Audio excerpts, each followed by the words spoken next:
Hey yo, I'm Joe. Welcome to my channel, All is Well.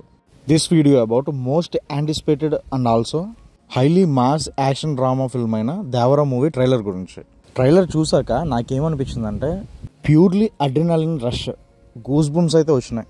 అసలు ఆ visuals, ఆ elevation shots, ఆ mass నరకుడు ఒక రేంజ్ అంతే. ట్రైలర్లో స్టోరీ నరేషన్ అయితే అర్థమవునట్టయితే అనిపించింది. కొంతవరకు రొటీన్గా అనిపించిన ఎన్టీఆర్ ఎంటర్ అయిన తర్వాత మన ఫీల్ అంతా మారిపోద్ది. సైఫ్ అలీ ఖాన్ ముందు ఫ్రెండ్గా, ఆ తర్వాత బిట్రేయల్ చేసేవాళ్ళకైతే కనిపించాడు. ఇంకా ఎన్టీఆర్ అయితే 2 వేరియేషన్స్ ఉన్న పాత్రలో తండ్రి కొడుకులు దేవరా వరాగా అయితే కనిపించారు. వరా ఏమో అమాయకంగా, దేవరా అయితే గాడ్ ఆఫ్ ఫియర్గా.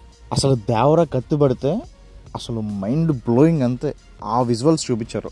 ఇంకా ట్రైలర్ బీజిఎం విషయానికి వస్తే స్టార్టింగ్ కొంచెం అనిరుద్ధ్ రిపిటేటివ్ మ్యూజిక్లా అనిపించిన వరా క్యారెక్టర్ ఎంటర్ అయిన దగ్గర నుంచి అసలు అనిరుద్ధ్ కొట్టాడు బీజిఎం అంటే ఇంటర్నేషనల్ స్టాండర్డ్స్ అంతే.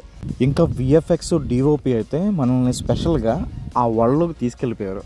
కొన్ని షార్ట్స్ చూస్తుంటే అసలు ఇది మన ఇండియన్ సినిమా అయినా అనిపించేలా ఉన్నాయి. ఇంకా మిగతా స్టార్ కాస్ట్ విషయానికి వస్తే ప్రకాష్ రాజ్కి చాలా మంచి క్యారెక్టర్ పడినట్టుంది. శ్రీకాంత్కి కూడా చాలా మంచి క్యారెక్టర్ పడినట్టుంది. ట్రైలర్లో అయితే జాన్వీ కపూర్కి పెద్ద ఇంపార్టెన్స్ అయితే లేదు. అసలు ఎన్టీఆర్ కత్తి పట్టాడు, అది ఎలా ఉందంటే ఒకసారి నెక్స్ట్ షాట్లో చూడండి.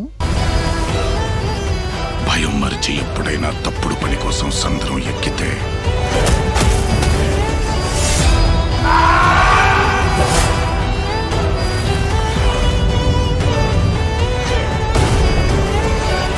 చూసారు కదా, నాకైతే పర్సనల్లీ ఒక హాలీవుడ్ మూవీ ఫీల్స్ అయితే వచ్చింది. నాకైతే కొరటాల శివ గారి మాస్ కంబ్యాక్ అని ఫిక్స్ అయిపోయా. ఇప్పటి వరకు మూవీ నుంచి వచ్చిన ప్రతి చిన్నది కూడా చాలా హై అయితే ఇచ్చింది. అన్నిటికి కూడా పాజిటివ్ రెస్పాన్సే వచ్చింది. ఇంకా మిగిలిందల్లా మూవీకి పాజిటివ్ రెస్పాన్స్ రావడమే. కంటెంట్ కనుక బాగుంటే ఆ విజువల్స్కి, ఎన్టీఆర్కి ఉన్న స్టార్డమ్కి బాక్స్ ఆఫీస్ కుంభస్థలాన్ని బద్దలు కొట్టేయడమే. నేను చెప్పిన దాంట్లో మీకేమైనా డౌట్ ఉంటే అసలు ఈ లాస్ట్ షాట్ చూడండి. ఆ షార్ట్తో ఎన్టీఆర్, ఆ షార్ట్ అసలు మైండ్ బ్లోయింగ్. మీరు కూడా ట్రైలర్ చూస్తుంటే మీ ఒపీనియన్ కామెంట్ చేయండి. And thanks for watching. Please like, share, subscribe.